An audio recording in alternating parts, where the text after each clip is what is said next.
where I find that I'm at now, I love all this evidence. I continue to connect the dots. I still have, for the most part, great days.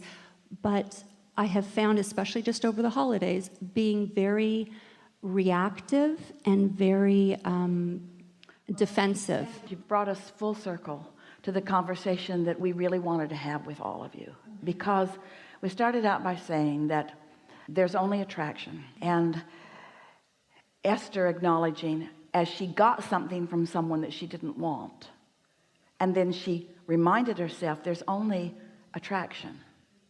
So why am I getting this from this person? Why am I getting this? And the conclusion that she came to is, I have somehow made that person feel defensive, not with my words, oh, I've been walking on eggs, not with my words, but with my vibration. I wasn't coming from love. I wouldn't have admitted it. And not coming from love, they felt defensive, and then I reacted to their defensiveness, then they reacted to my defensiveness, and now we're off to the races. Familiar? Mm-hmm. We love the two words that you brought here right to this important place. I don't want to be in my physical body and be a reactor. I don't want to react. I want to get up in the morning in tune with who I am, care about being in tune with who I am, milk it, encourage it, do whatever it takes to stay in tune with who I am, so that what I am presenting to the world is a vibration that when law of attraction reflects back to me what I'm reflecting out, I won't feel defensive because I'm not getting something that I don't want. What would make you more defensive than to want something and get something else?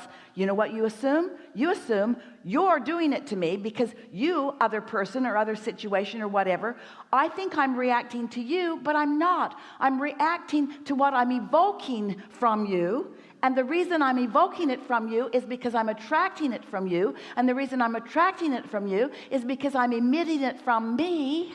Did you stay up with that? Yes, you did. Good for you.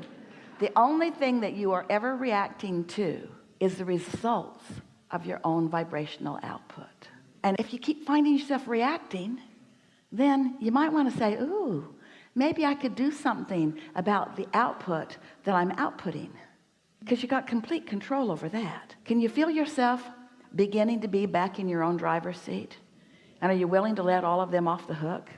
And do you want to say to someone, the next person who is defending themselves to you, do you want to say, I didn't mean to make you defensive. I'm sorry. I was pretending I love you with my words, but I don't think I'm really loving you. I think I was expecting negatively from you. And now that I'm getting this from you, I'm pretty sure. Because I've created this, you didn't. And they're going to go, man, whew, I don't feel a need to be defensive anymore.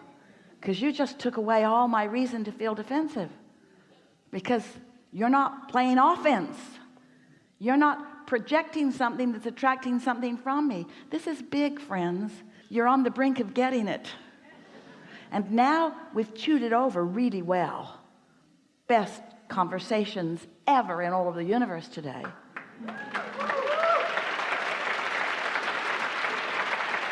Now that we've chewed it over, your own personal life experiences are going to reflect back to you what you now understand.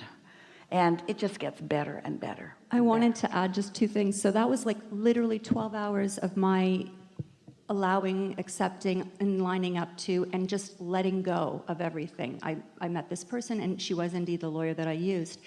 And later, I didn't know who he was. I never saw him again. Months later, after I was in the process with her, and my memory is not serving me right now, if it was 6 months later or a year later, I remember launching that rocket of desire. I would love to run into him again and thank him. And then I just let it go.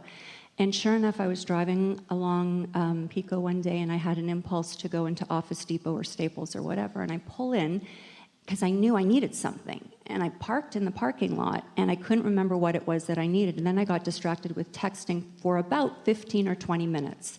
Put it away. I'm like, oh, I'm wasting time. Now I remember what I needed. I went in. I came back down.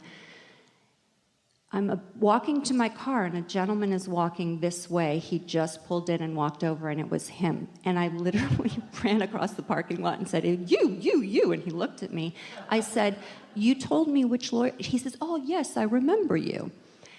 We stayed in contact through social media, and it was really funny how 4 years later, because he did not use her as a lawyer and didn't want to when he had an issue with his immigration years later. We connected, and I was able to provide some information from one of the other ones through one of my visas. But it's just so interesting when you're open and you play that game and you follow the impulses and you trust however it's looking, it's all working out for you. A lot of words here, and you did a pretty good job of following this scenario. And the thing that we want to call your attention to, the most important thing that was presented here was, I had an intention and I received an impulse that seemingly had nothing to do with that intention. So I followed that impulse, and the impulse wasn't even strong enough that I remembered what the impulse was, because I couldn't even remember why I was over there. I just knew that I'd come for a reason, and then something else happened that caused me a time delay, because the reason I was there was for the rendezvous that I asked for, and the universe knew, in this vast universe in which I live, where he was, where I was, and what it was going to take to get us to rendezvous. And it's true of all things for all of you every time.